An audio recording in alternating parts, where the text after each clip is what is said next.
President Trump will be speaking with Prime Minister Modi as soon as he possibly can to express his heartfelt condolences for those lost. Hi friends, welcome to Red X Media. பாகிஸ்தானில் நடக்கப்பட்ட தாக்குதல் குறித்து நிறைய video நீங்கள் பார்த்துருப்பீங்க. இன்னும் பார்க்காத இன்ஃபர்மேஷனோட இன்றைக்கி நாம் நம்ம சேனலில் பார்க்க போகிறோம்.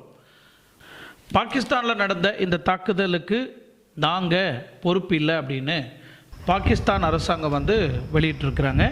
அது மட்டும் இல்லை, இந்த தாக்குதல் குறித்து அனைத்து கண்ட்ரியோட நாடு தலைவர்கள் எல்லாருமே இந்தியாவுக்கு நாங்கள் உறுதுணையாக நிற்போம், சப்போர்ட்டாக நிற்போம் அப்படின்னு அறிவிச்சிருக்கிறாங்க.